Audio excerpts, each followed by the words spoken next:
What's up, everyone? It is Diecastbuffet here again. Guys, we have a 2005 Robby Gordon Fruit of the Loom Chevrolet Monte Carlo from the Racing Champions line in the studio. Let's go ahead and check out this diecast. Alright folks, here we go with today's diecast review. A car that many people don't know that existed, but it was part of Robby Gordon's team in 2005. So he drove for Childress. Everyone remembers his 2001 win at New Hampshire when he bumped Gordon out of the way. But after 2004, he left Childress to create his own Cup team. And honestly, it looked pretty promising, you know, pretty talented guy. And unfortunately, their team just never could just be really competitive outside of really the road courses and whatnot. So this was a really cool paint scheme, ran in 2005. I think he had a run-in with Michael Waltrip in this car at New Hampshire. I could be tripping on that one. But it has this metallic dark blue paint job all over the car. What a fabulous paint job. It is a Racing Champions diecast, so quality is not its strong suit. The chassis is jacked up on it, okay? So, like, one side of it, it's not properly riveted. The wheels are a little bit goofy. But this is a pretty uncommon diecast, and I figured it would be a cool one to do a diecast review on. So let's go ahead and check it out. You got Fruit of the Loom right there on the hood of the car. Got at the front of the diecast, you have the silver shading to the headlights here, which you have like, I think it says Robby Gordon, no, Ultra Motorsports. I think it was called Ultra Motorsports at first, but I think it changed to Robby Gordon Motorsports. I could be tripping on that.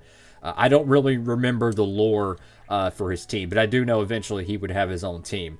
I got the number 7 right there. Got Goodyear Gatorback, Sunoco, Wix air filters. You do have some scrapage here, and you wonder why? This car actually ran in a Duralast Cup Series race. Don't believe me? Look up Diecastbuffet Gen 4 Shootout. It was an Atlanta race where I ran a bunch of 2004 and 2005 diecasts in a Duralast Cup Series race. You can check that out on YouTube if you'd like. And this is one of the cars that were in it about 3 or 4 years ago. This car did run in Duralast Cup Series racing, style racing, I should say, back in the 2000s as a kid, as there's a random hair. That is always cool. Go ahead and throw that out of the way. But this car did run in some other style racing, so naturally it's going to have some scrapage. But you can clearly tell this car doesn't roll well, and I don't think it actually ran well in that race, that Duralast Cup one I filmed, because the back wheel was a little bit goofy. I mean, or I say a little bit goofy. Holy cow, the axle needs to be replaced. Wow, that thing's jacked up. You got number 7 right there, Fruit of the Loom, Menards. The paint scheme kind of was a team-oriented paint scheme because they would run this livery, I want to say up till like 2008. They would just change the colors depending on the sponsor. Like you would have the Menards car, and like the hood of the car I think would be one color and have an associate sponsor, and the rest of the car would be day glow, and then these lines would be black or white. I don't know. They just had this style paint scheme, but it was a pretty cool one. I liked it. So you got Nextel Cup Series, obviously no Bud Pole Award. Commit Mechanics Wear, Gillette, Odometer, EA Sports. I don't think this car was ever featured on a NASCAR video game in 05. Unless they made a PC one. Didn't they make NASCAR season 2005, or was it 2004 when they stopped doing that? I'm not sure. Got Goodyear there. Indiana USG. Got Robby Gordon. Got your B-Post decals. I got Wilson, I think. I'm not sure. Go to the back panel of this diecast, and there's a little bit of some paint chipping there. Got Fruit of the Loom. Number 7, got your bow tie there. Got the right side of the diecast. And again, this looks more like an off-road race car. I mean, no, this looks like a freaking lowrider that's about to start turtle walking, man. I mean, wow. This is some Grand Theft Auto San Andreas stuff right here. I mean, look at this thing, bro. That rear axle is jacked up. I love it.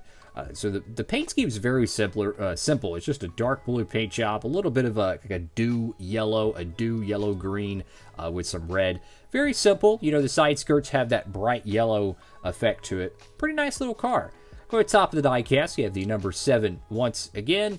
And then on the deck lid, you have Wilson Activewear. The spoiler is probably the worst painting job I have ever seen on a spoiler, by the way. It looks like when they went to like spray it, because usually they put it in a little mold, if you will, where it has like an opening just for the spoiler, but it covers the rest of the car, and they just airbrush it on.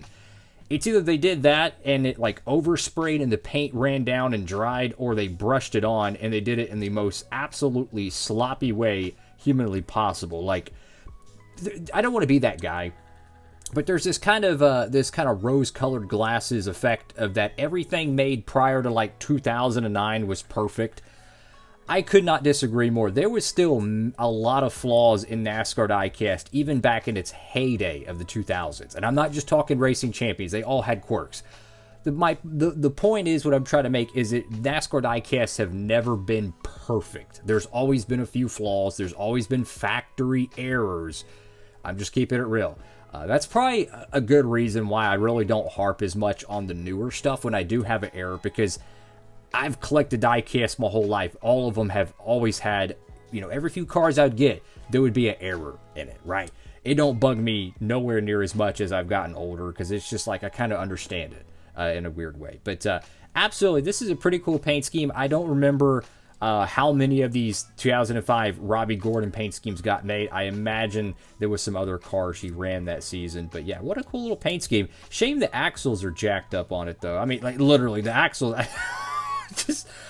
I want to say this came out of the package this way, because the chassis, if you look at it, it almost looks kind of like it's bowed out, like kind of like a shape of like a banana, how to have like a curve, because this plastic piece is supposed to be flush against that door panel. So yeah, and if you're curious when I opened this car, it was probably 2006. I remember this was one of the last cars I can remember getting in the 2000s, because my local store stopped carrying them around 07 and 08, and I stopped collecting really for quite a bit of years. But I want to say that's probably a good reason why this car is in such good shape, is I got it pretty late in the 2000s era for me, which I think was probably 06. Enough of me rambling. Thank you all so much for watching the video. Make sure to like, comment, and subscribe. It would be so cool, though, to have like a collection of all like the Robby Gordon cars. That'd be dope. I love his paint schemes. One diecast I freaking want so badly, and I'm curious, did they ever make this? His 2004 primary in the Action Winner Circle mold. Not the hood open one. I'm talking just the normal Action Winner Circle mode. I've never seen a Winner Circle diecast release of it. I wonder if there's like a promo diecast or something of it, because I've always wanted to have the 02, the 03, and the 04 in the Action Winner Circle. I don't know what it is about me, but I love collecting those. The hood open cars for me, they're really cool, but everything in my collection almost doesn't have the hood opening, so it kind of bugs me to have one that kind of sticks out. It's one of my little pet peeves as a collector. Like with my COTs, they all have to have the Action Winner Circle mold. They can't have the Contender Series mold. Some people think that's crazy. That's great. I'm just really picky on my diecast mold. So comment down below if y'all know anything about that 04 Robby Gordon car, because I have literally been looking for that thing for the longest amount of time, and I truly do think they never made it in the Winner Circle mold, which just deeply saddens me. That's all for now. Like, comment, and subscribe. Diecastbuffet signing off.